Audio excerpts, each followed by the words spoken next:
নমস্কার বন্ধুরা, আজকে তোমাদের সাথে আমি একটি স্ট্রবেরি আইসক্রিমের রেসিপি শেয়ার করব। দেখো, এগুলো আমার গাছের স্ট্রবেরি, আমি তুলে নিচ্ছি। এই গাছগুলো যখন আমি লাগিয়েছিলাম তখনও তোমাদের দেখিয়েছিলাম, একটা ভিডিওতে দেওয়া আছে, তোমরা চাইলে দেখে নিতে পারো। দেখো কত সুন্দর হয়েছে আর কত বড় বড় হয়েছে স্ট্রবেরিগুলো। এই স্ট্রবেরিগুলো তুলে নিয়ে আমি তোমাদের একটা স্ট্রবেরি আইসক্রিমের রেসিপি শেয়ার করব। এই স্ট্রবেরিগুলো দিয়ে আমি স্ট্রবেরি আইসক্রিম তৈরি করে দেখাচ্ছি।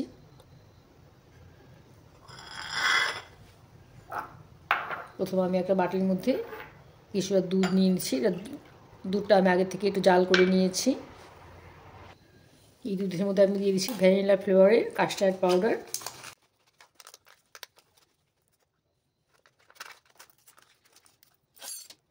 কাস্টার্ড পাউডার এখানে আমি 2 চামচ নিয়ে নিচ্ছি। খুব ভালো করে একটু মিশিয়ে নিচ্ছি, একদম যেন লামস না থাকে। খুব ভালো করে মিশিয়েছি, দেখো একদমই কোনো লামস নেই এর মধ্যে।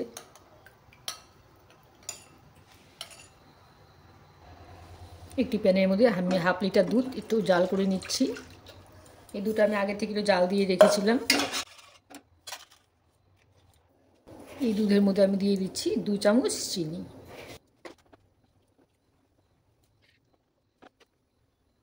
দুধটাকে আমি 2-3 মিনিট ভালো করে ফুটিয়ে নিলাম। এখন এই কাস্টার্ড মেশানো দুধটা আমি দিয়ে দিচ্ছি।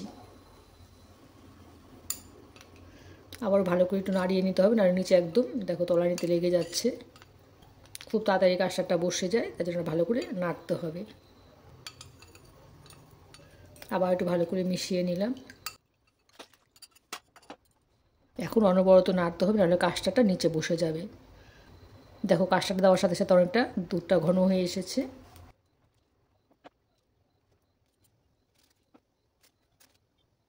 দু মিনিটের মতো আমি একটু ফুটিয়ে নিলাম। গ্যাসের চুলাটা বন্ধ করে দিয়ে মিক্সচারটাকে আমি ঠান্ডা করে নিচ্ছি। এই মিক্সচারটাকে আমি একটা বাটির মধ্যে নামিয়ে নিচ্ছি। অনেকটাই ঠান্ডা হয়েছে, আরও ঠান্ডা করে নিতে হবে একদম।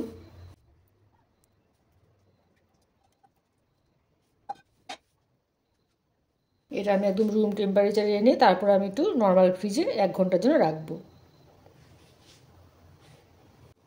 নর্মাল ফ্রিজে রেখে আমি একদম ঠান্ডা করে নিয়েছি। একটা বাটিতে আমি নিয়েছি 1/2 কাপ হুইপ ক্রিম। এটা ডিলাইট কোম্পানির হুইপ ক্রিম আমি নিয়েছি। 1/2 কাপের থেকে একটু বেশি আমি হুইপ ক্রিম নিয়ে নিলাম। একটি ইলেকট্রিক বিটারের সাহায্যে আমি ক্রিমটাকে বিট করে নিচ্ছি।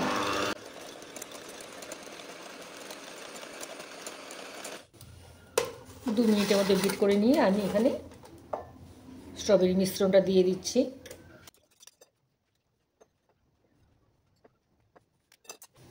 আবারও আমি বিট করে নিচ্ছি।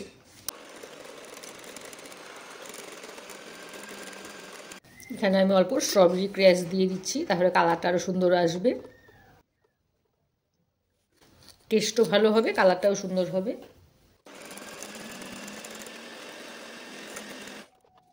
স্ট্রবেরিগুলো আমি কেটে নিচ্ছি, আইসক্রিমের মাঝখানে মাঝখানে দিয়ে দেবো।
আমি একটা কন্টেনারের মধ্যে আইসক্রিমটা সব ঢেলে দিচ্ছি। এখানে আমি কিছুটা স্ট্রবেরি দিয়ে দিচ্ছি। আবারও কিছুটা মিশ্রণ এখানে আমি দিয়ে দিচ্ছি। মিশ্রণটা দেওয়ার আগে আমি এখানে একটু স্ট্রবেরি ক্র্যাশ দিয়ে দিচ্ছি।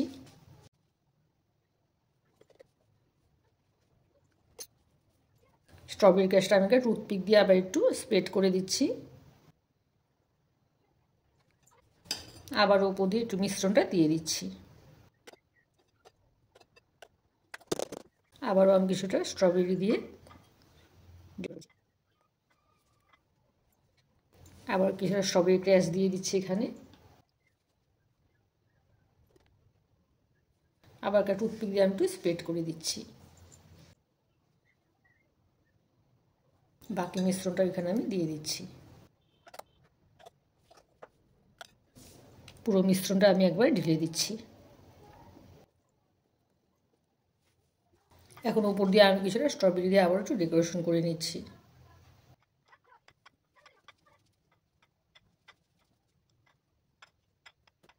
এটা আমার রেডি হয়ে গেছে। আমি একটা ঢাকনা দিয়ে ঢেকে একদম ডিপ ফ্রিজে 7 থেকে 8 ঘন্টার জন্য রেখে দিচ্ছি। 7-8 ঘন্টা পর দেখো আমি আইসক্রিমটাকে বের করে নিয়েছি ডিপ ফ্রিজ থেকে। দেখো কতটা সুন্দর হয়েছে। আমি তোমাদের আইসক্রিমটা ডিমোল্ড করে দেখাচ্ছি।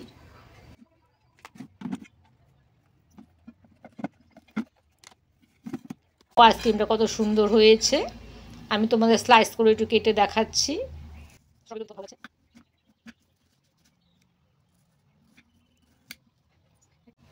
দেখো গাছ থেকে একদম ফ্রেশ স্ট্রবেরি তুলে আমি তোমাদের স্ট্রবেরি আইসক্রিম করে দেখালাম। আমার এই স্ট্রবেরি আইসক্রিমের রেসিপি তোমাদের কেমন লাগলো জানাবে। আমার চ্যানেলটিকে সাবস্ক্রাইব করে দিও আর লাইক কমেন্ট দিতে ভুলো না। ঠিক আছে বন্ধুরা, আজকের মতো এখানেই রাখছি। টাটা।